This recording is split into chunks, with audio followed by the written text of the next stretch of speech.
news on top of the hour. Live from our studio in Georgetown. Kaieteur Radio, 99.1 FM. Good morning and welcome to this morning's newscast on Kaieteur Radio. I'm Kevin Smith. Let's get to the news in detail. While it is well known that GWI offers crucial support for the nation's economic well-being, it appears that post-2020 it was not managed with any regard or reverence for its role. Expressing this viewpoint, among others, was Minister within the Ministry of Housing and Water, Susan Rodriguez. The minister noted that GWI was found in a state of crisis. It was fraught with mismanagement and corruption. In June, we had reported that SOCU was called in to investigate suspected financial irregularities at GWI, and them was a $9 million contract for a water treatment chemical called Sequest. These financial irregularities allegedly took place while the coalition government was in power under ex-boss Dr. Richard Van West Charles. Informing media operatives of the development was the current managing director, Sheikh Baksh, who also detailed that the forensic audit of the company is currently ongoing. Baksh had pointed out that there was a questionable water chemical contract which cost Guyana some $1 billion Guyana dollars over a 4-year period, or almost $9 million. Get the full details in today's Kaieteur News. And moving on, a group of men are now living in abject regret and a great deal of pain after a woman they assumed was an easy prey to rob retaliated with an unexpected level of vengeance. After being robbed of a large sum of cash, the woman reportedly trailed the men. Upon spotting them in their getaway car, she fearlessly drove her Audi SUV into them, which caused the car to turn turtle.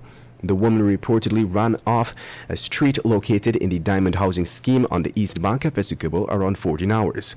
According to eyewitness, the incident took place in the vicinity of Mark Poolside. It is understood that the woman had gone to a bank in the Diamond area earlier that afternoon to withdraw over $300,000. Just as she was about to enter her car, 3 armed bandits pulled up in a silver Toyota 212 and relieved her of the cash and drove away. Angered by the situation, the woman decided to follow them in her SUV, and when they noticed she was trailing them, they tried to increase their speed, but this was futile. Eyewitnesses said that she caught up with them and slammed into the rear end of the car. The impact caused the 212 to topple over into a gutter. The eyewitnesses said the 3 men exited the car and decided to run, but one was not so lucky. The woman sped behind him and knocked him over. Eyewitnesses said the impact pitched the man from the road into a nearby gutter, where he remained stuck. Based on the video that was recorded of the aftermath, it could be seen that his body was bent into a shape of the letter C in the gutter.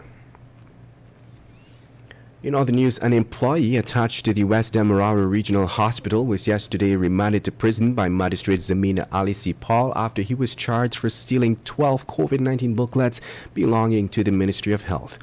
27-year-old Avinash Ramahewar made his first court appearance in the Lenora Magistrates Court, where he was not required to plead to the charges of simple larceny and forgery. Last Tuesday, Ramahewar, a bus driver, and 2 other employees were arrested after they were found with 4 blank COVID-19 booklets, 17 stamped sick leave forms, a stethoscope, and other items in their possession.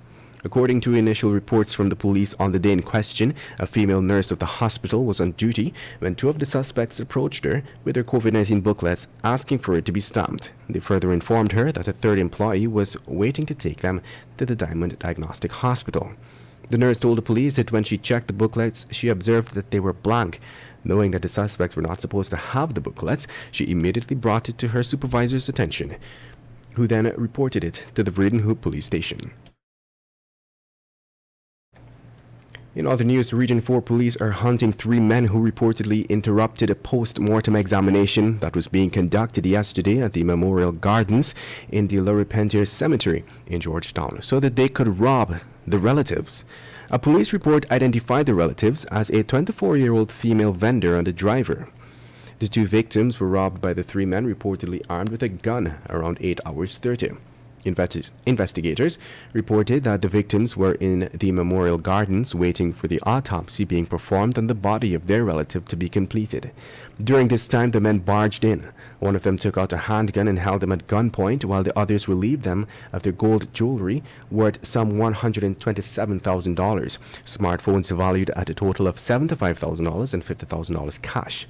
After robbing them, the men fired 2 shots in the air before escaping and allowing them to continue with the autopsy.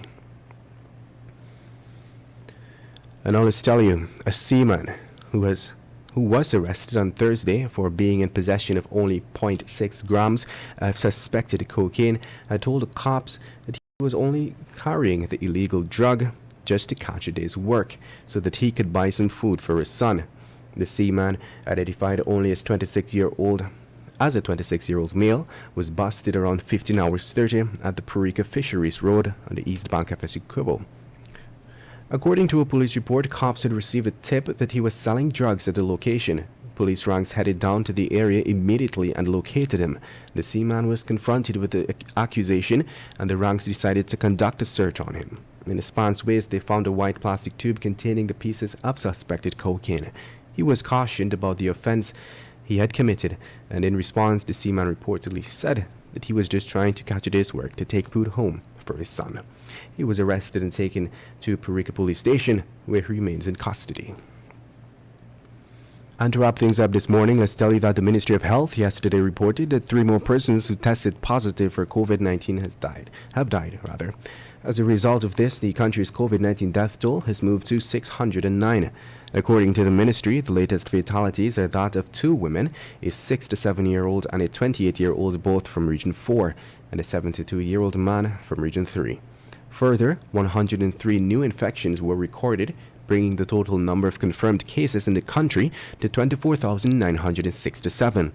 Presently, there are 22 patients who are admitted in the ICU, 105 in institutional isolation, 1,555 in home isolation, and 9 in institutional quarantine.